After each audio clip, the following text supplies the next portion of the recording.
Over the last 6 years, I've scaled over 200 coaches with client acquisition infrastructures and models that I'm sharing with you in this video today. These are fundamental, practical models that will really help you understand the whole dynamics of how the coaching market is working and how you can adapt yourself to the changing dynamics, because AI and other technologies are really transforming the coaching industry. And what I've seen in most of the coaches is they are the bottleneck to their own business. And that's why our thesis, what I'm explaining to you, and the shift that you'll have to do within the next 10 minutes will actually help you understand and play the game at a real level. So let's get into it.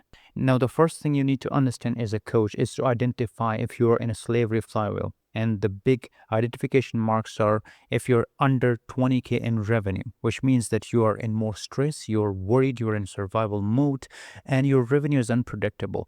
The primary reason for this is you don't have a predictable client acquisition system. What's happening is mostly coaches are just relied on referrals, posting content, DMing people, and also appearing on podcasts, which is not a predictable and reliable way.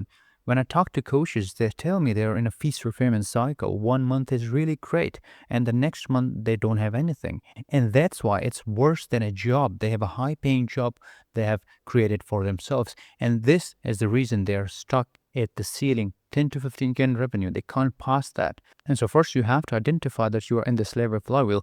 What's happening is because of no client acquisition, your new clients that you get is actually tied to your hour input. And so most of the time goes to client chasing, which makes you the bottleneck. And so due to that, what's happening is you're running a broken fulfillment model. Means that if you're chasing clients, you're giving most of your time there, you don't have freedom to serve your client. So the primary focus and priority should be to serve your clients, but you're not doing that. You're just in that cycle of bringing in new people and other people are leaving you. So it's like a bucket which is leaking, right? So you're adding more water, and the water is leaking because you don't have any retention. You're bringing in more people, repeating that cycle, feast or famine cycle, and you don't have any growth. So good months actually feeds the bad months, and so your net growth is zero. Business steals your freedom, more stress, more problems. And so this is like a snowball effect that you're stuck in. If you've studied the theory of constraint, you know exactly what is the one thing that's stopping the entire infrastructure of your business. That's the weak link. You have to find out and you have to fix it. And in the coaching, what we've found out is client acquisition system infrastructure is the constraint, is the limiting factor, is the weakest link due to which your whole coaching business is stuck and it's rely on. And so if you want to scale, you have to move to what we call the growth flywheel. So coaches here are doing beyond 20K, right? So they're in a freedom, control, and strategic capital allocation. And so the best example would be, I have coaches who we scale to like 100K.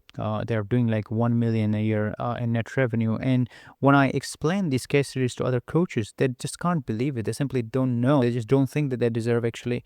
Why? Because they feel that they have an offer, which is, let's say, 3K, or they're charging some monthly sessions or subscription-based pricing. So they don't logically think that would actually give them at least 20K in revenue.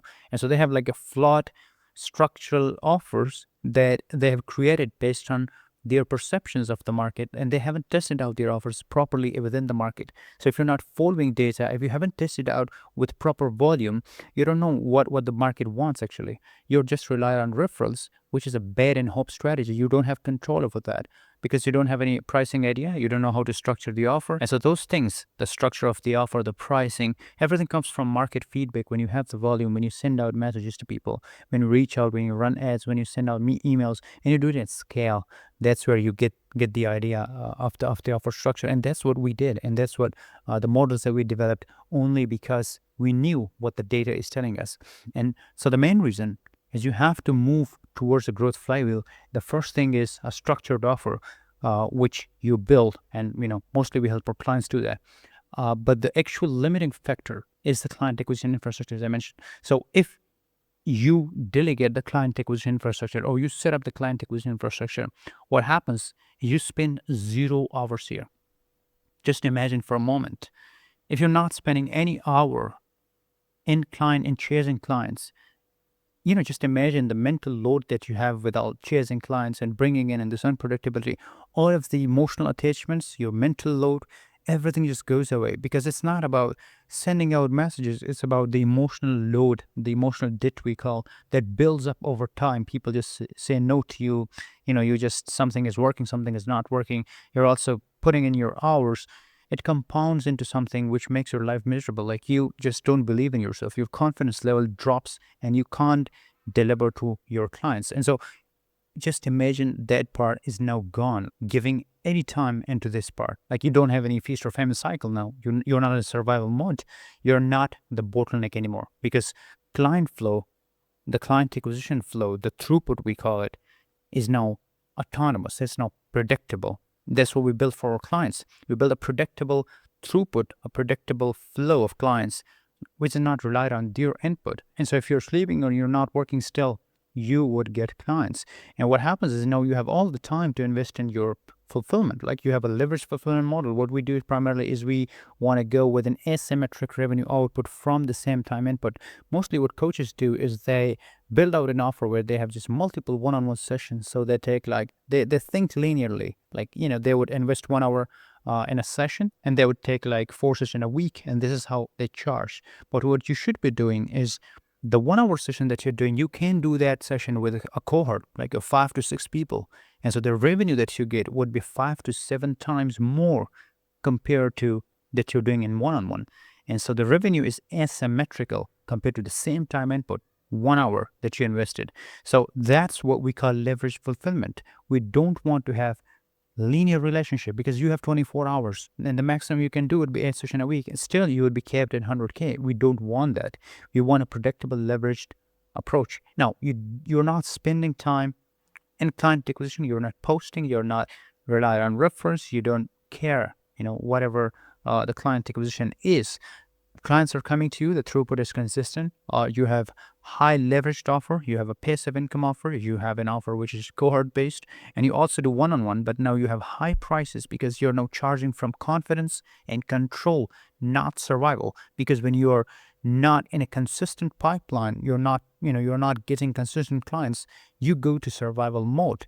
Now your mind is in the fight or flight situation, because no one feast or famine, right? When there is the famine, you actually want to fight, you want to go back and work hard. And when there is the clients, you're in a feaster situation, you just want to enjoy that, right? And so you just come out of that now, and you're in control. You think strategically, and you make decisions based on that. And so the growth, as you mentioned, is asymmetrical. You have a predictable client flow, you have clear metrics, you know exactly what to improve and what to focus more on. And since you're not worried about where the next client is coming from, you're working with your client to actually help them achieve their goals. And that's what increased the retention rate, because actual money is in retention. Client will pay you one time, but if you can retain the person for over a year, that's exponential amount of revenue that you generate. Consider Starbucks. They just sell you a $4 coffee, but over a period of lifetime, they're charging you $16,000 to $17,000, which is not noticeable, but if you track it, you actually realize. So that's the power of retention, which only comes when you have a proper client acquisition infrastructure. So this creates a snowball effect. Your business runs independently of you. You enjoy working on the business instead of within the business. And all of this happens, all of this becomes possible only when you resolve the limiting factor, which is, according to theory constraint, is stopping the growth of your business. Now, this is the entire thesis which we use primarily to scale coaches. We have multiple kind of niches in coaching that we scale. We have like business executive coaches, health coaches, relationship, life, health and wellness. All of these coaches, the model is the same. All of them mostly are the bottleneck to their own business. And when we fix that, when we install the client acquisition system and predictability comes in, like, they're really surprised by why they were stuck for so many years, because they thought, they should control everything. There's the wrong belief and the wrong mindset. And now this is the time that you should properly give it a proper thought, because of the AI and the system that's running. Coaches who have the systems, these AI predictable infrastructures, is going to beat you. They are your competitors, right? They're selling to the same market. If there's, for example, a health coach who is selling the same offer as you, and he's reaching out to 100x more people per day, and you're not reaching out to at least 100 per day, then there's no competition. You're out of the game. And within the next 2 to 3 years, it's just completely shifting dynamics, right? You will see, everything you see for now, because we are analyzing the coaching market And the trends that I'm actually seeing developing is really not in favor of small coaches. So it's really important that you have a predictable system. I hope this model helped you. You understood the basic concept of where you are and what you should be doing in terms of the growth and the scaling of your coaching. This is the entire thesis we're actually working on. We have kind of different kind of models that we developed over the period of the 6 years that we're working with coaches. And so if you want to scale your coaching business beyond 50K or 100K per month, you can book your call with the link in the description. We'll analyze your business. We'll find out what are the bottlenecks, how we can resolve it, and if you are fit to actually help you. If you find out this kind of helpful, don't forget to subscribe. I'll see you in the next video.